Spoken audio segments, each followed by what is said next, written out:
When it was all said and done, more than a dozen women came forward to accuse former Mayor Bob Filner of sexual harassment. Lawsuits, a recall campaign, and Filner's resignation prompted efforts to change the city charter and bring more awareness of sexual misconduct in the workplace. Here with an update are my guests, San Diego City Attorney Jan Goldsmith and SDSU Ethics Lecturer Wendy Patrick. Welcome back. Thank you. Now, Jan, the city is representing former Mayor Bob Filner in the sexual harassment lawsuits. How many are there, and are there any outstanding? There are two pending lawsuits, and yes, we are authorized by the council to provide a defense.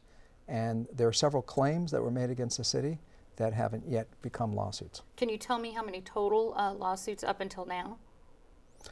I think overall we've had six. Six. Some of those may have been claims, maybe six or seven with claims that never found their way into a lawsuit. And how much is this costing the city? Well, we paid $250,000 for one claimant, and we paid something less than $100,000 for some outside counsel. Most of the legal work is coming from our office that is absorbed in our overhead. So I would say at this point, somewhere around $350,000 plus our internal costs. I understand that you are actually still meeting with the former mayor, Filner. How is that going? It's going fine.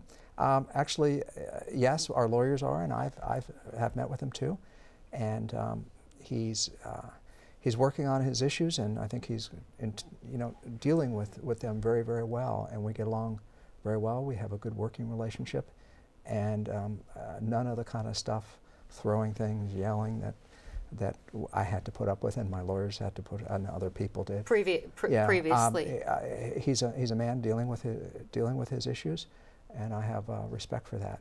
And Wendy, I know some of the women who took legal action for their complaints were targets of criticism. Some were criticized for their looks. Others were blamed for the mayor's behavior, or some were even called liars. How do you think that this high-profile case has changed attitudes on sexual harassment in the workplace? Do you think it has? I think that cases like this across the nation raise the profile of really the awareness of what kinds of women can be victimized. And the fact that we had such a wide spectrum of victims in this case, that really characterizes a lot of cases across the country, that we can't necessarily say there's a certain kind of victim profile that's always going to be targeted. Cases like this, you have victims that are powerful, successful, sophisticated, not the stereotype one might imagine if you didn't have cases like this that have been in the spotlight over the last decade. And there's been a string of cases, both in California and across the rest of the nation, and really around the world, that has highlighted the fact that, women of all ages, demographics, social classes and professions can in fact be targeted in this fashion. And Jan, so if there's been some changes there, what's changed in the city policies and or the city charter? Well, the city charter or the policies really haven't been changed. The policies on sexual harassment were zero tolerance. That's why one of the key reasons why Bob Filner is no longer mayor. We enforced the policy as the city council and the city attorney's office. What has in the charter still is an issue. It's a problem. Well, there were some changes on the ballot to help get the be able to recall a mayor, correct? No, there's not the change on other ways to remove a mayor or a city attorney that other cities have in their charters. For example, incapacity or and those kind of things.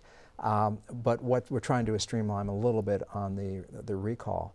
But what has changed in the city of San Diego is that we have a much better environment, and people tend to respect each other a lot more. I think our city and our city staff have learned the importance of respect of other people out of this.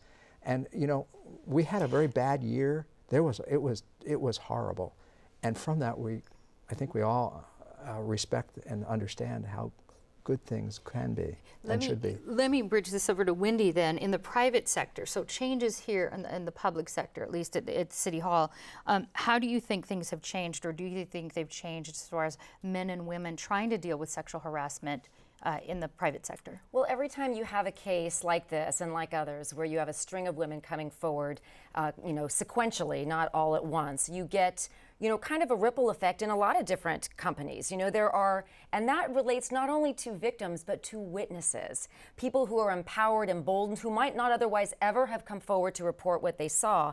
now see that really we're raising the bar as a corporate culture and showing that, you know, zero tolerance is going to be enforced in workplaces across America. And I think we see that every time we have a high-profile case that really sort of draws attention to this very real, insidious issue. Nobody can really define it in advance, nor do we necessarily know it when we see it, but we're learning that it really is something that collectively we can stop. All right, well, we have to wrap it there. We are out of time. Cindy, Attorney Jan Goldsmith, and SDSU lecturer Wendy Patrick, thank you so much. Thank you.